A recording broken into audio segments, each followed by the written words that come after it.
The air in Ilara Vargas's workshop smelled of time standing still, of centuries-old dust and the dry sweetness of antique leather. At 24, her world was confined to this silent space in the heart of Madrid's historic center, a sanctuary where the only skins she touched were those of dying books. With almost surgical delicacy, her fingers, encased in cotton gloves, traced the outline of a cracked spine, applying restoration paste with the patience of a monk. Every gesture was measured, every breath controlled. This ritual wasn't just her profession as a restorer of antique books. It was the only language she knew to impose a fragile order on the chaos that dwelled beneath her skin. The outside world, with its noise and unpredictable touch, was a threat. Here, among yellowed pages and faded ink, she was the absolute mistress of every millimeter. It was a life built on silence and distance, but this self-imposed control couldn't fill the void that expanded in her chest like a damp stain on laid paper. What happens when the only caress you know is from the past, and the man who represents your greatest fear becomes your only hope? Don't miss a second of this story, because the revelation hidden in a millionaire's attic will change everything you think you know about desire and survival. Subscribe now and comment on what you would do in her place, because your opinion is crucial to us. Ilara didn't just repair books. She tried unsuccessfully to mend the fragments of a soul that had never been whole. She lived a borrowed existence, following a script written by others, a succession of identical days that protected her from the world at the cost of completely erasing her. The root of her isolation had a clinical name: haptophobia, the fear of being touched. It wasn't simple shyness or a moral choice. It was a visceral reaction, a short circuit in her nervous system that transformed any human contact into an attack. The mere proximity of another person on the subway or a crowded sidewalk was enough to make her pulse race and a cold sweat run down her back. Imagining a hand on hers, an arm around her shoulders, was to invoke the ghostly memory of a pain so profound that her body relived it as an imminent threat. This phobia was the invisible wall that kept her virgin, not out of conviction, but out of a fundamental inability to conceive of physical intimacy as anything other than synonymous with annihilation, loss, and unbearable pain. Her apartment, like her studio, was an extension of that self-imposed prison. An immaculate space with high ceilings and furniture draped in white sheets in the rooms she didn't use, as if waiting for guests who would never arrive. The windows, though large, overlooked a gloomy inner courtyard, filtering a pale, melancholic light that seemed to absorb the color of the walls. Everything was in its place, in a perfect aseptic order that screamed loneliness. It was a tastefully decorated cage, a diorama of a life that seemed real from the outside, but which from within lacked air. Silence was her most faithful companion. Broken only by the creaking of the wooden beams or the whisper of the pages, she turned with reverential care, searching in the stories of others for the life that had been denied her. Routine was both her anchor and her curse. Wake up, work, eat alone, read, and sleep. An immutable cycle that protected her from any unforeseen event, from any emotion that might breach the dikes she had so painstakingly built. Her aunt, an oppressive presence that manifested itself through daily phone calls and inspection visits, ensured that this routine remained unbroken. For her, Ilara's behavior was not the result of trauma, but an eccentricity that had to be managed and eventually cured through a convenient marriage that was already on the horizon. Ilara felt the weight of this unchosen life like a corset tightening around her ribs, restricting not only her body, but also any hint of desire or yearning for freedom. It was a safe, predictable, and utterly suffocating existence. Her virginity, therefore, was the most tangible symbol of her condition. It was a physical state that reflected her emotional disconnection from the world. Sometimes, in the solitude of the night, she wondered what it would be like to feel desired, to experience the warmth of another body without being paralyzed by panic. She was ashamed of it, feeling anomalous in a hypersexualized world, but at the same time that untouched state was her only sovereign territory, the last fortress no one had been able to conquer. It was physical proof that, despite everything, she had managed to remain safe. This duality consumed her, the yearning for a connection that terrified her, the desire to break down the walls that, at the same time, kept her standing. It was a secret kept under layers of fear, a purity forged in the fire of trauma. From her studio window, late in the afternoon, Ilara watched. The couple strolling along the cobblestone streets, their hands intertwined, their laughter floating in the air like notes of music she couldn't hear. A dull ache, a longing for what she hadn't experienced, settled in her throat. It wasn't envy, but a profound sense of estrangement, as if she were watching a film in a foreign language. She yearned for something she couldn't even name, a gesture, a glance, a connection not mediated by paper and ink. She longed to feel, even for just a moment, that her life wasn't an old book crumbling in her hands, but a story yet to be written, waiting for someone or something to have the courage to turn the first page. The presence of her Aunt Isabel was a shadow that loomed even in her absence. She didn't need to be physically in the same room for Ilara to feel the weight of her watchful eye.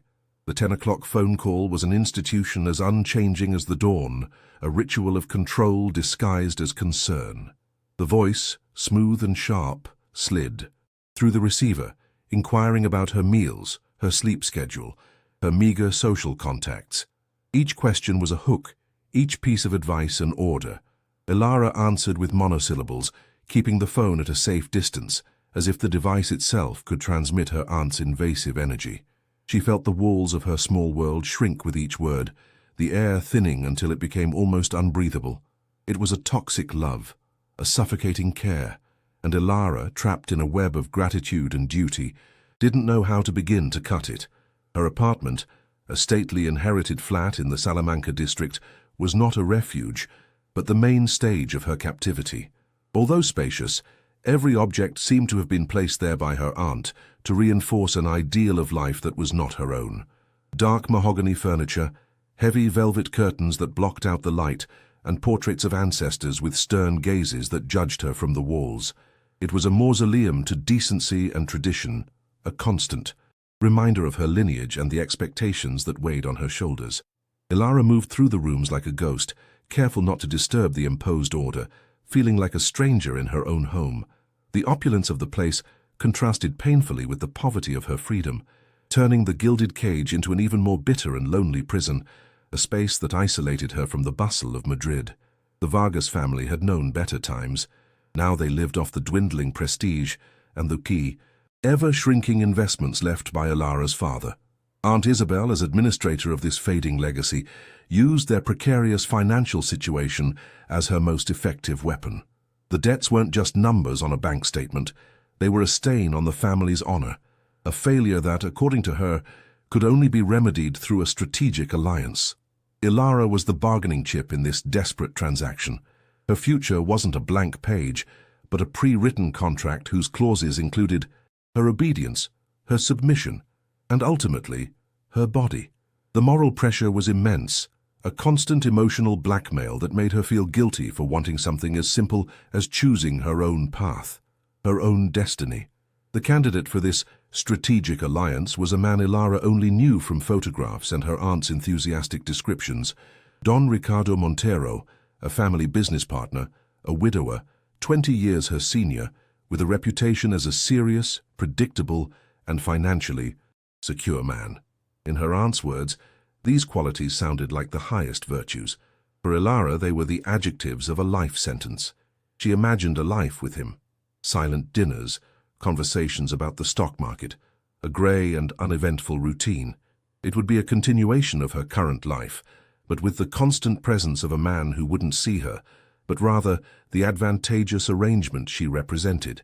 The idea of being touched by him, of fulfilling a conjugal duty, made her nauseous and filled her with an icy panic that gripped her chest.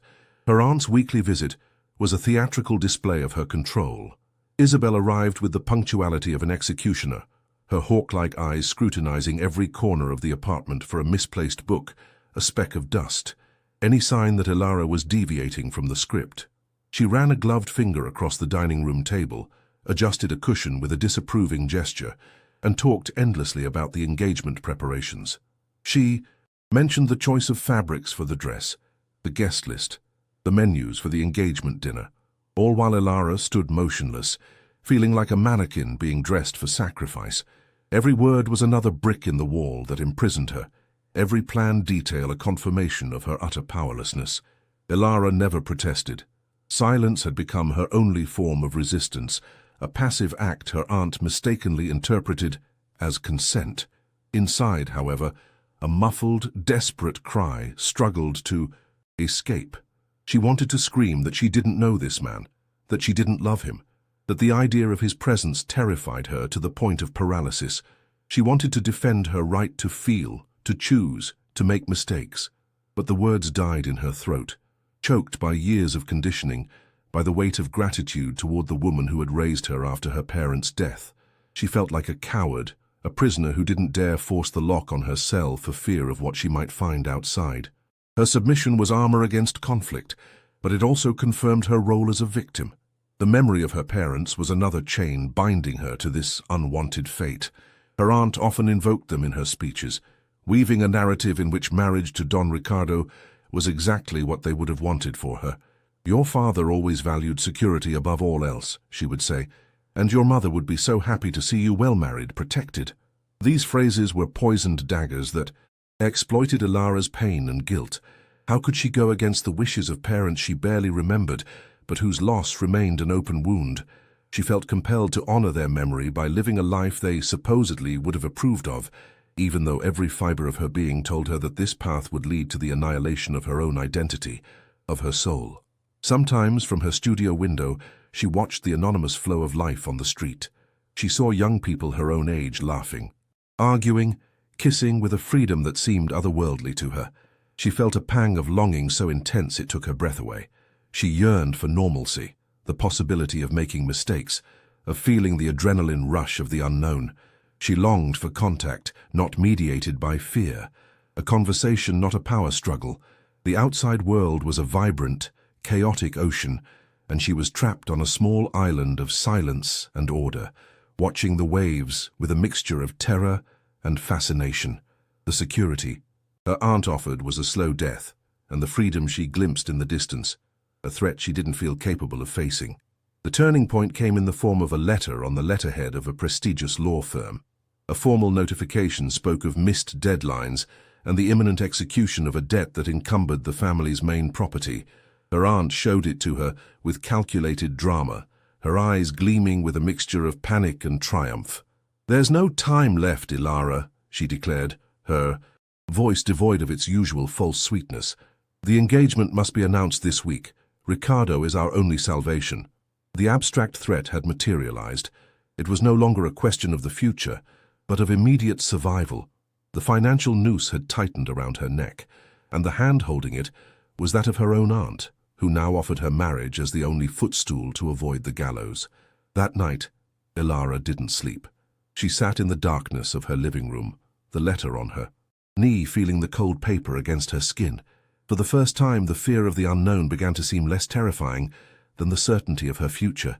Don Ricardo's cage, her aunt's cage, the cage of family expectations, they all led to the same end, a life without air, without a voice, without conscious control.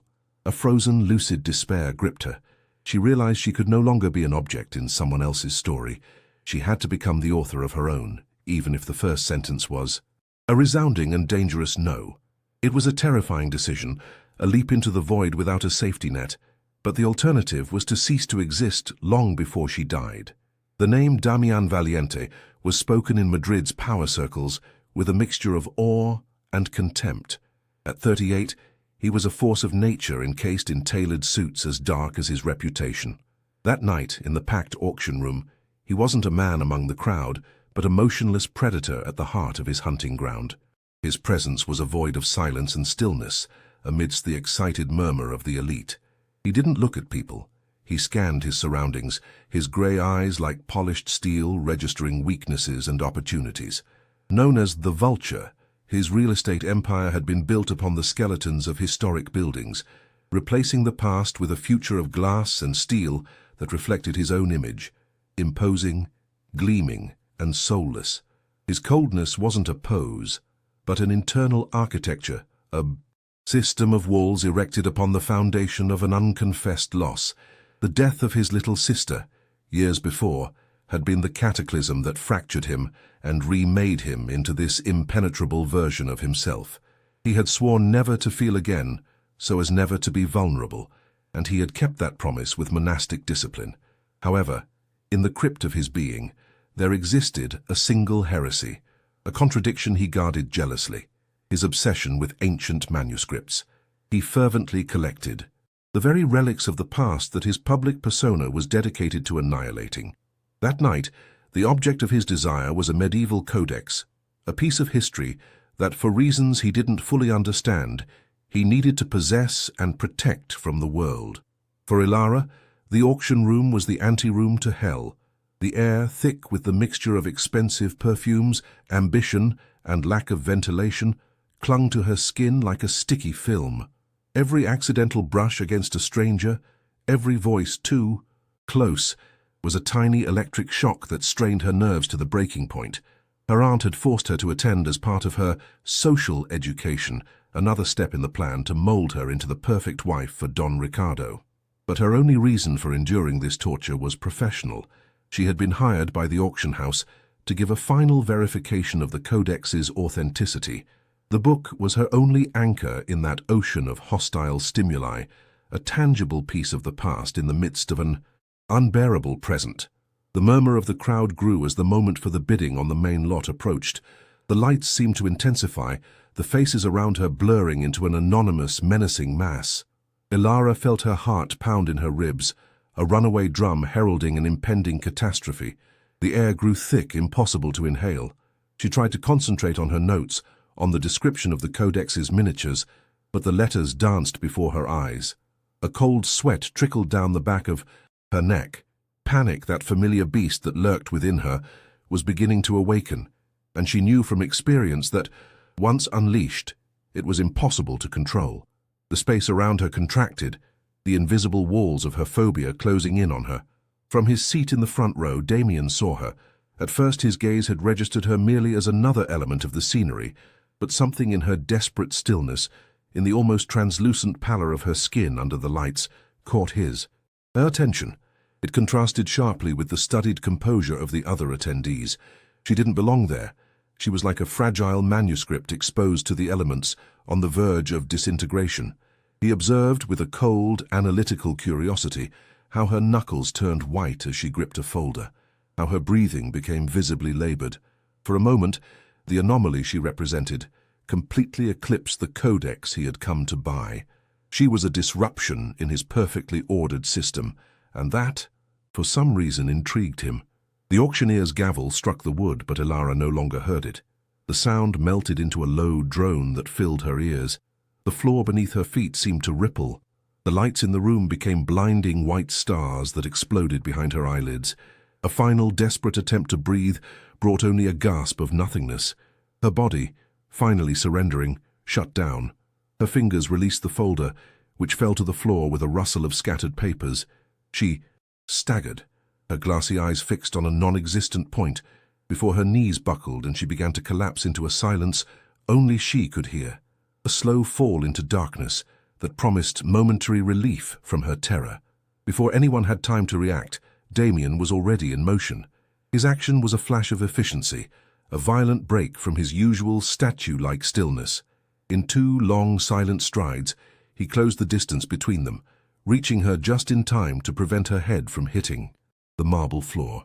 He held her with a firmness that belied any gentleness, one arm around her back and the other under her knees, lifting her off the ground in a single, fluid and powerful movement. The contact was a shock to his system, the warmth of a foreign body against his own, the texture of the silk of her dress, the surprising lightness of her weight. It was like holding a wounded bird, a creature of almost unreal fragility. It was then, in that limbo between consciousness and nothingness, that she spoke, or rather whispered. The words escaped her pale lips, a thread of a voice barely audible amidst the sudden silence that had fallen over the room. "Don't touch me." The phrase wasn't a request, but a reflex, a command born from the very core of her terror. For Damien, those words were more impactful than a scream. In a world of falsehood and ulterior motives, that whisper was a flash of pure, naked truth. It resonated in the emptiness of his own being, in his own rule of not being touched emotionally. A strange and unsettling connection was forged in that instant. The man who didn't want to feel was holding the woman who couldn't be touched. Event security and several onlookers milled around him, offering help, asking questions. Damien ignored them all. His face was a mask of unassailable authority, his grey eyes an icy warning to anyone who dared to interfere. With Ilara still in his arms, he turned and walked toward the exit, pushing his way through. The astonished crowd as if it didn't exist. He didn't hand her over to the emergency services. He didn't leave her in anyone's care. In an act of instinctive and absolute possession, he claimed her as his own, taking her from that hostile environment and carrying her into his own world. It was as if in buying the Codex he had also acquired its most devoted protector, a treasure far more complex and fragile. The ride in the private elevator to his penthouse was a silent ascent through the Madrid night. The city lights stretched below them like a fallen galaxy. The space was a testament to his personality, minimalist to the extreme, with glass walls, angular designer furniture, and a complete absence of any personal belongings or color. It was a fortress of solitude, a sanctuary of control. With a care that surprised even him, Damian laid Ilara down on an immense white leather sofa, a splash of blue silk and pale skin in the monochrome of his existence. There, unconscious and vulnerable at the heart of his empire, she was a question he didn't know he needed to answer, a story whose first chapter had just been forcibly begun. Ilara awoke to a silence that wasn't her own. It wasn't the organic, dusty silence of her workshop, but an artificial one, polished and cold, like the inside of a mother-of-pearl shell. The air smelled of ozone and an almost imperceptible masculine perfume, a blend of sandalwood and power. She lay on sheets so pure white they hurt her eyes, in a room that seemed sculpted from glass and steel, with an entire wall opening onto the twinkling lights of Madrid. A man in a white coat, a doctor, explained in a neutral voice that she had suffered a vasovagal syncope, but his words were a distant hum. The only real presence in the room was that of Damian Valiente, motionless by the window, a silhouette etched against the night, watching her not with concern, but with the intensity of a collector examining a newly acquired piece. Their first conscious encounter was a negotiation of distance. He didn't approach. He remained by the window, a chasm of polished marble floor separating them. His voice, deep and devoid of inflection, stated the facts with brutal economy. She had fainted. He had brought her there. There were no apologies, no superfluous explanations. It was a declaration of possession, an assertion that her weakness had placed her under his control. Paradoxically, it was his icy distance that allowed Ilara to breathe. There was no threat of contact, not a single gesture that invaded her personal space. She kept her body tense beneath the sheets, feeling both imprisoned and strangely protected by the invisible barrier he seemed to erect around her, a tacit respect for the fear she embodied. The following days became a ritual of silent coexistence. Damien had assigned her a suite in the attic, a space as luxurious as it was impersonal, but Ilara spent most of her time exploring the boundaries of her new cage. She moved with the caution of a wounded animal, always aware of his presence, even though she often didn't see him. They ate in silence at opposite ends of an absurdly long dining table, the clinking of silverware against china their only dialogue. The space between them was charged with a palpable tension, a magnetic field of unspoken questions and dreaded answers. He watched her, his grey eyes registering her every move, while she kept her gaze fixed on her plate, feeling his scrutiny like a physical weight on her shoulders. It was on the second day that she found the library. Behind a dark wooden sliding door that contrasted sharply with the rest of the attic lay a sanctuary. Floor-to-ceiling shelves overflowed with leather-bound volumes, the air thick with the familiar scent of old paper and glue. It was the only place in Damien's entire fortress that seemed to possess a soul, a heart that beat with the pulse of history.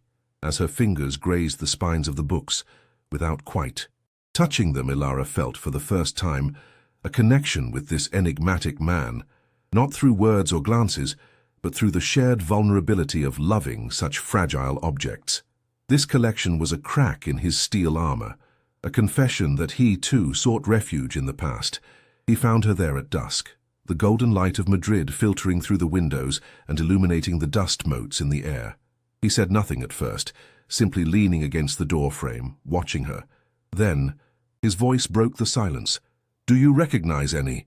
His questions were like scalpels, precise and sharp, testing her knowledge of incunabula, first editions, and bookbinding techniques. Ilara, in her element for the first time since he had arrived, answered with a quiet confidence that disarmed him. Her voice, usually a hesitant whisper, took on a new firmness as she spoke of her passion. For a moment, the power dynamic between them reversed. She was no longer just the fragile woman he had rescued. She was the custodian of a knowledge he craved but didn't quite possess. The confrontation with her aunt was inevitable and violent. Isabel stormed into the attic like a fury, her face a mask of indignation and social panic. The scandal of Ilara's disappearance threatened to destroy her plans. Damien greeted her with lethal calm, not raising his voice, but each of his words was a block of ice that cooled the woman's ardor. He physically placed himself between her and Ilara, a gesture not of protection, but of ownership. "Miss Vargas is under my care," he declared, and the phrase, laden with absolute authority, left Isabel speechless. Ilara watched the scene from a distance, feeling like the prize in a battle between two titans, passing from her aunt's cage to Damien's fortress without having a say in the matter. It was then that Isabel, cornered and desperate, issued her ultimatum. With Damien as an impassive witness, she confronted Ilara with the stark reality. "You will marry Ricardo this week, or I swear you will never receive another penny from this family. You will be alone, disinherited, and out on the street." The threat wasn't new, but uttered in that setting, with Damien's gaze fixed upon her, it took on an unbearable weight. She felt the air drain from her lungs, the walls of her former life rebuilding themselves around her, more solid and suffocating than ever. Her aunt was demanding she choose between social annihilation and perpetual submission, a choice that wasn't really a choice, but a sentence handed down long ago. The turmoil within her was deafening. On one hand, there was the familiar prison of her aunt, and a marriage to a man she loathed, a path of obedience that guaranteed an empty security. On the other, there was the presence of Damien, an unpredictable jailer whose coldness terrified her, and strangely calmed her at the same time. Staying in that attic meant submitting to an even more absolute power, but a power that, for reasons she didn't understand, seemed to truly see her. The choice wasn't between freedom and captivity, for freedom had never been an option for her. It was a choice between two forms of servitude, one that would slowly annihilate her, and another that threatened to consume her in an instant. The fear of the known battled against the terror of the unknown. When her aunt left, leaving a trail of poison in the air, Damien presented her with his counteroffer. He didn't call it a proposal, he called it a deal. His words were as precise and cold as the terms of a merger contract. He would pay off every last one of her family's debts, guaranteeing that her aunt could never again use money as a weapon against her. He would release her from her engagement to Ricardo Montero. In return, she would stay. She would live in the penthouse and work exclusively for him, dedicating her talents to restoring his private collection. "She will be free of her family," he said, "but she will belong to me." There was no trace of emotion in his voice, only the ruthless logic of a transaction in which the primary asset was Ilara herself. She spent the night awake, dissecting the offer in the darkness of her room. Damien's words echoed in her mind. "She will belong to me." It was a declaration of ownership, brutal and unadorned. Yet within that statement lay a strange promise. The cage he offered her had a purpose, one intrinsically linked to the only passion she had ever known: books. She would not be the decorative wife of an indifferent man, but the architect of a legacy's preservation. It was a form of captivity, yes, but a captivity that granted her value, a function. The paradox was dizzying. To find a semblance of herself, she had to accept becoming another's possession, surrendering her freedom to save her soul. The image of Ricardo Montero's face, with his smug smile and eyes that undressed her without seeing her, flashed into her mind, provoking a wave of nausea. The thought of his touch, a cold and mechanical conjugal duty, was a profanation her body could not bear. Then she thought of Damien, of his silent presence, of the intensity of his gaze that seemed to pierce her layers of fear. The terror he inspired in her was different. It wasn't repulsion, but a kind of vertigo, like peering over the edge of a precipice. It was a raw, electrifying fear that in a perverse way made her feel more present and real than ever.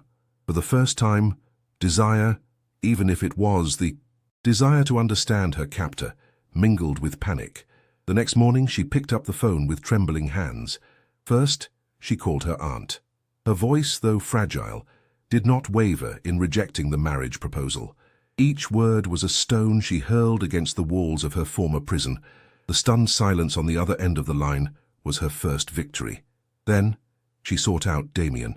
She found him in his office, reviewing some blueprints. He paused in the doorway, and when his grey eyes met hers, he uttered the words that would seal her fate. "I have chosen my cage." There was no submission in his tone, only defiance. It was the first truly personal choice she had ever made, even if it was the choice of captivity. Damien nodded slowly, an almost imperceptible curve of triumph on his lips. Life under the new arrangement redefined the tension between them. There was no longer any uncertainty about her presence in the attic. She was now a permanent fixture in Damien's ecosystem. He prepared a restoration studio for her next to the library, a space filled with natural light and equipped with the best tools. Ilara immersed herself in her work, like a shipwrecked sailor clinging to a plank. The delicate process of repairing a 15th-century manuscript became her anchor. But now her solitary ritual had an observer. Damien watched her work, sometimes for hours, in a silence more intimate and unsettling than any conversation. She felt his gaze on the back of her neck, on her hands, and every measured gesture took on a new meaning. The first near contact happened one afternoon. She needed a fine-bladed scalpel that lay at the far end of the large work table. At the same time, he leaned over to point to a faded miniature on the page she was restoring. Their hands moved in unison, their fingers reaching for the same spot in space. For a split second, their skin nearly touched. The air seemed to solidify, charged with a static electricity that raised the hairs on their arms. They both recoiled with simultaneous abruptness, as if they had touched an invisible flame. Ilara felt her heart hammering against her ribs, an echo of her usual panic, but mingled with a new and disconcerting pang of disappointment. Damien, a man of rules and ironclad control, began to break his own. He started eating dinner closer to her, closing the distance between them at the immense table. He stopped retreating to his office at night and stayed in the library while she worked late, reading in a nearby armchair. Sometimes he spoke to her, not about business or contracts, but about the story behind the book she held in her hands. He asked her about her process, the chemistry of the pigments, the feel of the parchment beneath her fingers. His curiosity was genuine, almost voracious. He wasn't trying to control her, but to understand her, to decipher the language of her art, which was the only language in which she seemed to flow freely and without fear.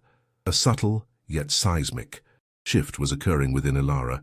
Constant exposure to Damien's presence, instead of destroying her, was transforming her. The panic was still there, a monster dormant in the depths of her being, but its power diminished each day. In its place grew a heightened awareness of the man watching her. She began to notice the way the light outlined his jawline, the restrained strength in his hands when he held a book, the hint of weariness that sometimes clouded his grey eyes. Fear was intertwining with fascination, and beneath the fascination, an undercurrent of longing began to flow, a nascent and terrifying desire for what she had sworn never to experience: voluntary contact. Ilara's dilemma was no longer a choice between two external prisons, but a civil war within her own soul. Damien's gilded cage had offered her a security and purpose she had never known, but the price was constant proximity to the source of her greatest terror, and now her deepest and most confusing desire. To yield to that attraction meant surrendering the last bastion of her being, control over her own body and its reactions. It could be her healing or her ultimate annihilation. To resist, on the other hand, meant denying the only spark of authentic life she had ever felt, condemning herself to remain forever a restorer of others' lives, never daring to live her own. The battle was no longer for her freedom, but for her capacity to feel. Night had spilled over the attic like ink on parchment, and Ilara, absorbed in her work, hadn't noticed the passing hours. Under the focused light of an adjustable arm lamp, her fingers moved with hypnotic precision over a water-damaged manuscript. The acrid smell of a special solvent she used to clean mildew stains filled the study, And it was this chemical aroma, so different from that of leather and paper, that acted as an unexpected key. Suddenly, she was no longer in the attic. She was back in the darkness of a highway, the smell of twisted metal and gasoline permeating the air, and the sound of glass shattering into 1,000 pieces echoing in her ears. The manuscript before her, with its torn pages and smeared ink, became a reflection of her own broken memory.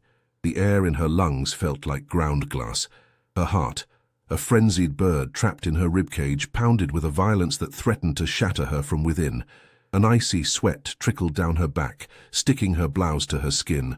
The delicate restoration instruments on the table, scalpels, forceps, bone spatulas, metamorphosed into menacing, sharp and dangerous objects. The stillness of the attic, which until then had been a balm, turned into physical pressure, a screaming silence. She shrank in her chair, hugging her knees to her chest, an instinctive gesture to make herself smaller, to disappear. The memory of the accident wasn't an image.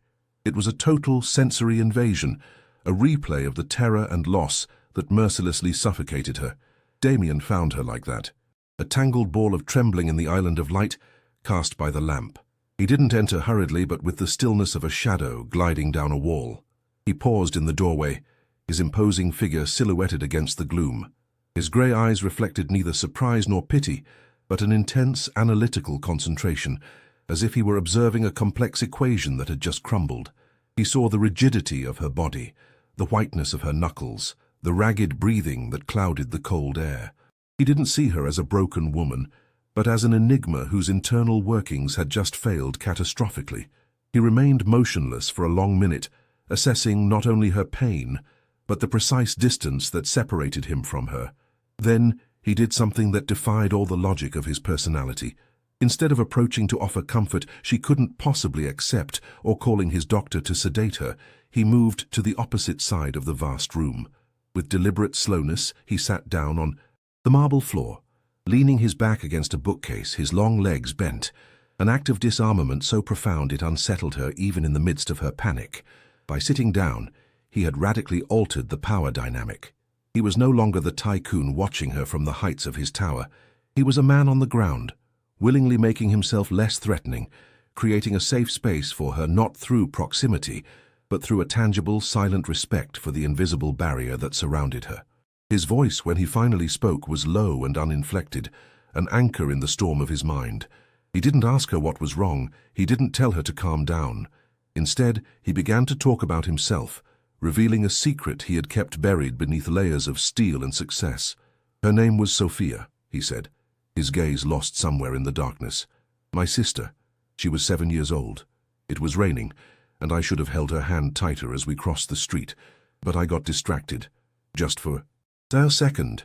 He paused, and the silence that followed was heavy with decades of guilt. From that day on, I decided that feeling was a weakness, and that touch was a promise that can't always be kept. Guilt is a cold metal welded to my ribs. Damien's words pierced Ilara's fog of panic with the precision of a scalpel. His raw, unflinching story didn't minimize his own trauma, but rather put it into perspective, creating a bridge of shared pain between them. His confession was an act of such extreme vulnerability that it completely eclipsed his fear. She stopped hearing the echo of shattering glass and began to hear the beating of a heart as wounded as her own. She slowly raised her head, her tear-filled eyes meeting his across the room.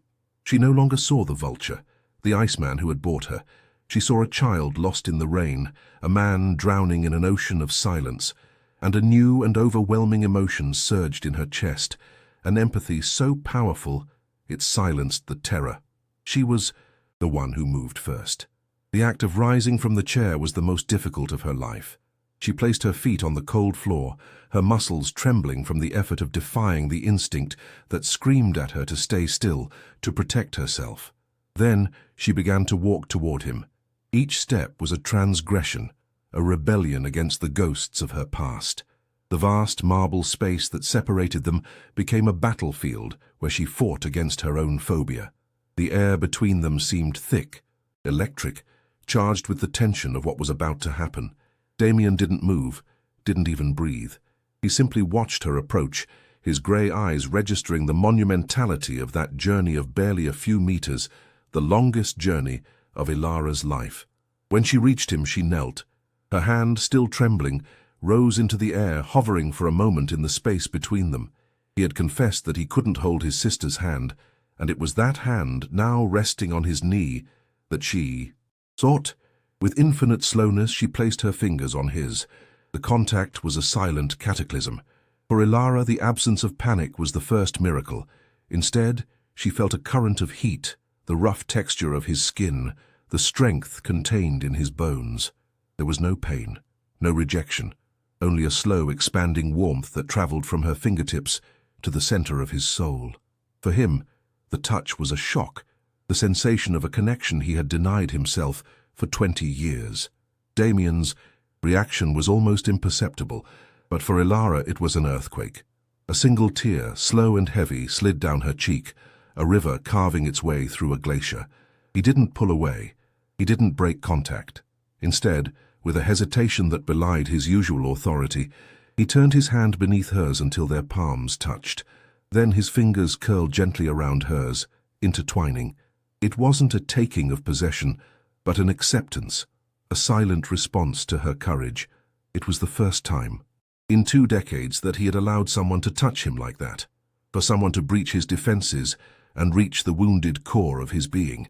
In that gesture, the dynamic of captor and captive dissolved forever. They remained like that, kneeling on the attic floor, the lights of Madrid stretching beneath them like a sea of fallen stars. The silence that enveloped them was no longer an emptiness, but a space brimming with the unspeakable, a sanctuary forged in shared vulnerability, the forgotten. Manuscript on the table, its wounds laid bare, seemed a mute witness to the much deeper restoration that had just taken place.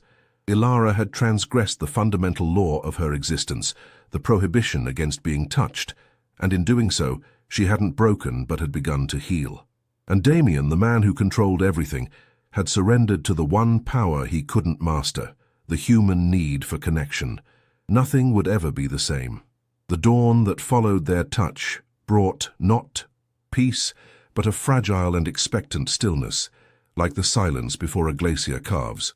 Ilara awoke feeling the lingering warmth of Damien's hand on hers, an invisible mark that burned with an intensity that terrified her, and at the same time anchored her to reality in a completely new way. The air in the attic seemed to vibrate with a different energy. The city lights at dawn were sharper, the colors more saturated. She had crossed a threshold, not only physical, but existential. The world was no longer a place to hide from, but a territory of unknown sensations that now, for the first time, she felt a sharp curiosity to explore. The fear hadn't disappeared, but now it shared space with a vitality that coursed through her veins like a life-giving poison. The immediate consequence of that transgression was absence. Damien vanished. He had retreated completely behind his walls of steel and glass, becoming more inaccessible than ever. The silent meals at the large table ceased. Now, an anonymous employee left a tray at the door of his study. She no longer saw him in the library at night, nor did she feel his presence watching her as she worked. The man who had bared his soul to her, who had shown her the crack in his armor, had sealed that fissure with an even thicker layer of ice. Her vulnerability had terrified him, and his reaction was a violent retreat into absolute control, a self-imposed exile within his own fortress. The silence between them was no longer tense, but an icy abyss, a punishment for having dared to touch him. Ilara interpreted his withdrawal as a visceral and devastating rejection. Guilt consumed her, a black tide drowning the nascent strength she had felt. The scene replayed in her mind over and over, analyzing every gesture, every second. Had she misinterpreted his confession? Had she mistaken his pain for an invitation? She felt naive, an intruder who had desecrated that man's only sacred space. The warmth of their touch became the mark of her shame. She believed she had destroyed the delicate and strange balance they had built, forcing an intimacy for which he was unprepared, and as a result, she had lost not only her captor, but the only human being who had truly seen her, with all her exposed fractures. The attic suddenly became immense and lonely, more of a prison than ever. Damien's control shifted from passive observation to active, dehumanizing management. She began receiving emails from his personal assistant with detailed schedules for book restoration, deadlines and technical guidelines. She was no longer a collaborator in preserving his treasure. She was just another employee, a resource to be managed efficiently. This new dynamic stripped her of the uniqueness she had felt. He was reducing her to her function, erasing any trace of the emotional bond that had developed between them.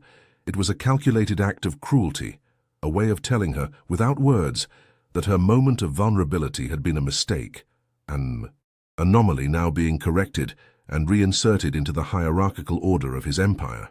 The gilded cage had lost its luster, revealing the cold steel bars beneath.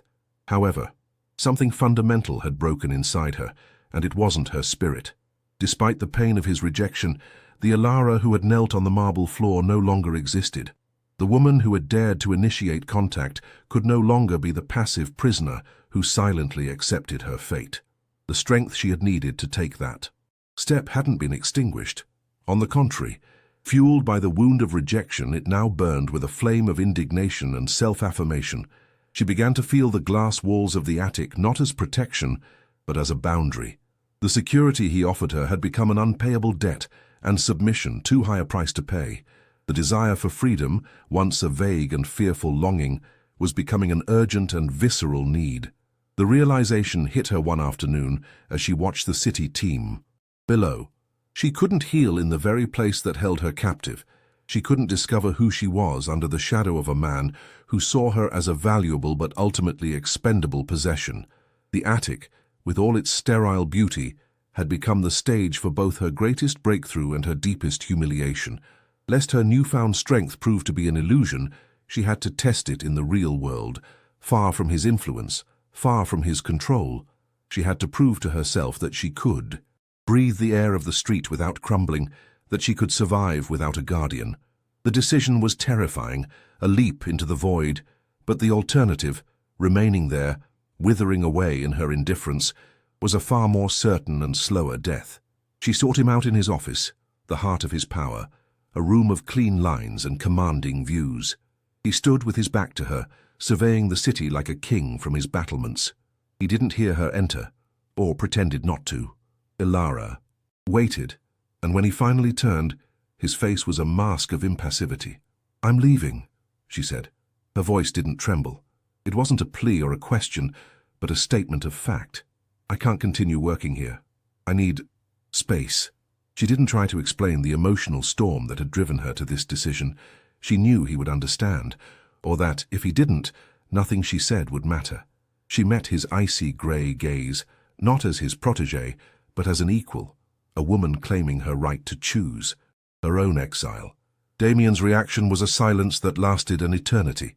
His face revealed nothing, but Ilara could see the tension in his jaw, the way his hands clenched into fists at his sides.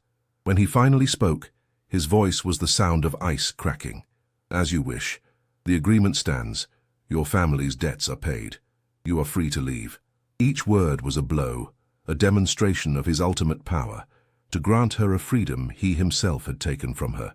There was no question, no attempt to hold her back. It was a dismissal, as clean and brutal as one of his demolitions. He was letting her go like someone releasing a bird with a broken wing, knowing the outside world might devour it, but too proud or afraid to admit he'd rather she stayed. She left the attic with nothing but a small bag and the clothes on her back. She didn't look back. The elevator ride was a dizzying descent from heaven to earth, from the unreality of her cage to the stark reality of the street. As soon as she stepped onto the sidewalk, the noise of Madrid enveloped her, a cacophony of sirens, voices, and traffic. Her first instinct was to shrink back, but she forced herself to stand tall, to breathe in the air thick with pollution and life. She returned to her old workshop, to the sanctuary of dust and silence, but the space no longer felt like a hiding place. It was a blank canvas, the starting point of a story that now, for the first time, belonged only to her. She was alone, scared, and penniless, but she felt the terrifying and intoxicating weight of her own agency. Separated, they found themselves adrift in an ocean of silence. In his attic, Damien was surrounded by a void that now bore the shape and weight of Ilara. The half-restored manuscripts in his study were a constant reproach, tangible proof of the life he had banished from his world. The fortress he had built to keep himself safe had become a tomb of loneliness. Meanwhile, in her workshop, Ilara battled waves of panic and the overwhelming reality of her precariousness. Yet whenever fear threatened to paralyze her, she remembered the feel of his hand in hers, the act of courage that had changed everything. Both suffered in their self-imposed exiles on opposite shores of an abyss they had created, wondering if the fragile bridge they had built could ever be repaired. 3 months passed. 3 months in which Ilara rediscovered the contours of her own life, not as a prisoner, but as a cautious explorer. Her workshop, once a refuge from the world, became her base of operations, the only territory that was truly hers. She returned to work, accepting small commissions that barely provided enough to live on, but each book she restored was a victory, an act of reaffirming her identity. The fear hadn't completely vanished. It remained a shadow in the corners of her mind, but it was no longer her jailer. Now it was a traveling companion she was learning to ignore. She began taking short walks through her neighborhood at dusk, feeling the pulse of the city not as a threat, but as a promise that life, with all its chaos and noise, continued to exist beyond its walls. One day, as the afternoon sun tinged the dust suspended in the air of her workshop with gold, the doorbell rang. She wasn't expecting anyone. Her heart leapt, an instinctive reaction that prepared her for flight. But instead of hiding, she stood firm, a bone spatula in her hand, an improvised weapon that gave her fragile courage. The door opened slowly, and a silhouette against the light filled the doorway. It was him, Damian Valiente, in his impeccable suit, his presence seeming to fill the small room, standing there, in his own world, appearing both a god and an intruder. His eyes lacked the coldness of a magnate, instead displaying the uncertainty of a lost man, a man who had crossed a desert to reach an uncertain oasis. He said nothing. In his hands, he held a book, a slim volume, bound in deep blue, almost black, calfskin.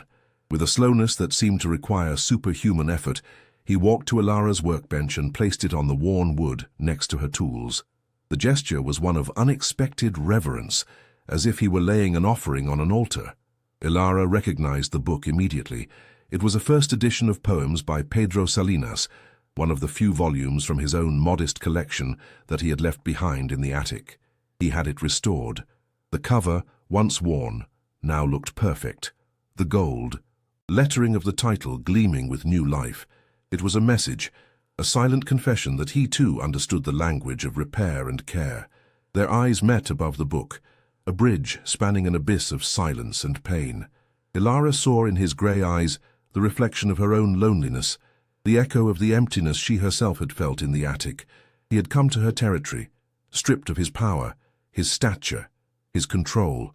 He was in her space, under her rules, and in this reversal of roles, she found a strength she didn't know she possessed. Her phobia, the beast that had ruled her for so long, lay silent, numbed by a more powerful emotion, understanding. She realized that the man before her hadn't come to claim her, but to ask for something, though she didn't yet know what it was. It was a surrender, the disarmament of a one-man army. Finally, his voice broke the spell, and it was deeper and more vulnerable than she remembered. "The silence in my house," he began, his eyes never leaving hers, "has become louder than the entire city. Every corner screams your absence." He paused, swallowing hard, as if the words were scraping his throat. "I haven't come to ask you to return to my cage.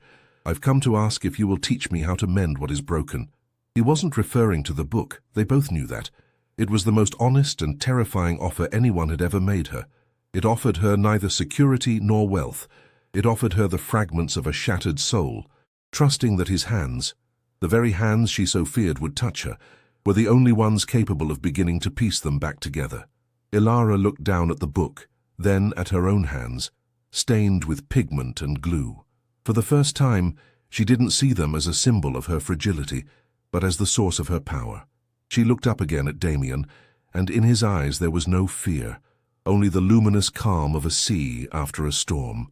The future was a blank page, a story they could now choose to write together, with ink made of courage and forgiveness.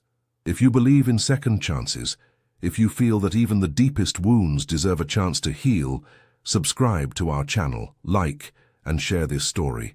And above all, leave us a comment. Tell us what you think Alara should answer, because your voice is what brings our stories to life and helps us continue creating content that moves you.